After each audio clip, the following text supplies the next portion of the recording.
नमस्कार, मैं हूं विवेक। और मैं हूँ सोनिया। हमारे इस खास विश्लेषण सत्र में आपका स्वागत है।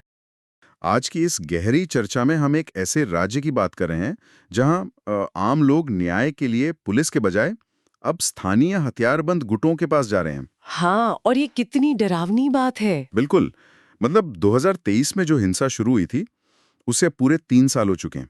अभी फरवरी 2026 में नई सरकार भी आ गई, लेकिन शांति का तो कहीं नामो निशान नहीं है। तो आज हम यही समझने की कोशिश करेंगे कि आखिर वो कौन से मूल कारण हैं जो इस आग को बुझने नहीं दे रहे हैं। देखिए, मैं यही कह रही थी कि ये स्थिति अब सिर्फ एक तनाव नहीं रह गई है। मतलब अगर हम जमीनी हकीकत देखें तो ये एक तरह का अघोषित जातीय विभाजन बन चुका है।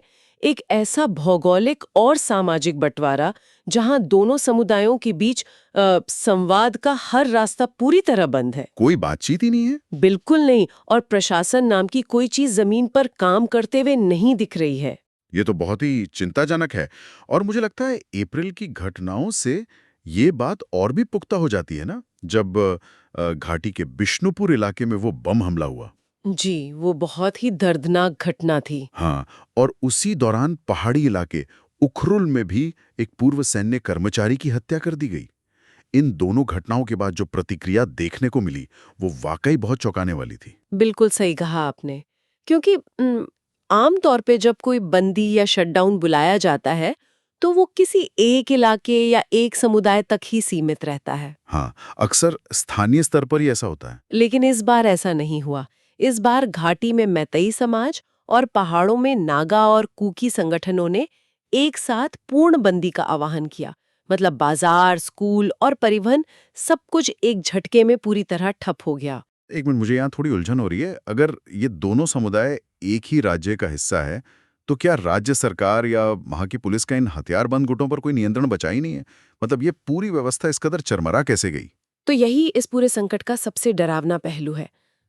लोगों का प्रशासन और न्याय व्यवस्था से भरोसा पूरी तरह उठ चुका है। अच्छा। देखिए, जब हिंसा की आंच छोटे बच्चों तक पहुंचने लगे तो समाज में डर इस कदर हावी हो जाता है कि लोग राज्य की पुलिस पर भरोसा करना छोड़ देते हैं।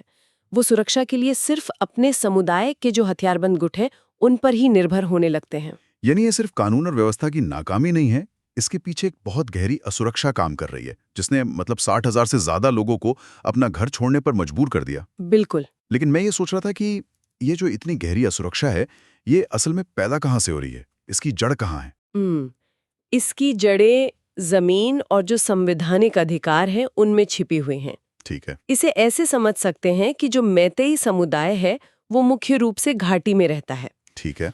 और कानून के हिसाब से वे लोग पहाड़ी इलाकों में जमीन नहीं खरीद सकते, क्योंकि वो जमीनें आदिवासी समुदायों के लिए संवैधानिक रूप से संरक्षित रखी गई हैं। ओह, समझ गया। तो इसी पाबंदी को हटाने और जमीन का अधिकार पाने के लिए मैतेई समुदाय ये मांग कर रहा है कि उन्हें भी अनुसूचित जनजाति यानी एसटी का दर्जा दिया जाए। और दूसरी तरफ जो कुकी समुदाय है, जो पहले से ही एसटी वर्ग में आता है और पहाड़ों में रहता है, वो जाहिर है इसका कड़ा विरोध कर रहा होगा। बिल्कुल कर रहा है। क्योंकि उन्हें शायद ये डर है कि अगर बहुसंख्यक मेते लोगों को ये एसटी दर्जा मिल गया तो उनका जो अपनी पुश्तैनी जमीन पर नियंत्रण है और जो आदिवासी संरक्षण उन्हें मिला हुआ है वो तो हमेशा के लिए खत्म हो जाएगा ना। सही कहा आपने। मतलब ये पूरी तरह से एक जीरो सम गेम बन गया है, जहां एक पक्ष को अगर कोई अधिकार मिलता है तो दूसरे पक्ष को लगता है कि ये उनके अस्तित्व के लिए सीधा खतरा है। एक का फायदा, दूसरे का नुकसान। एकदम।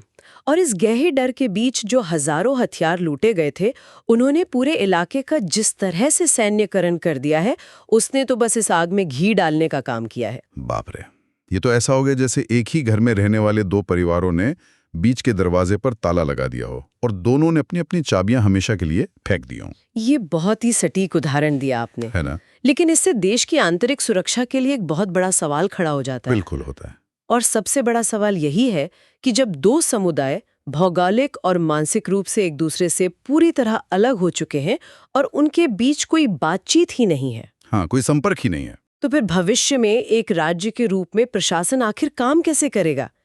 ये सिर्फ एक राज्य की बात नहीं रह जाती, बल्कि हमारे पूरे लोकतांत्रिक ढांचे की स्थिरता पे एक बड़ा सवालिया निशान है। सच में ये सोचने वाली बात है। और इस सब के बीच मुझे मणिपुर की लोकटक झील का ध्यान आ रहा है।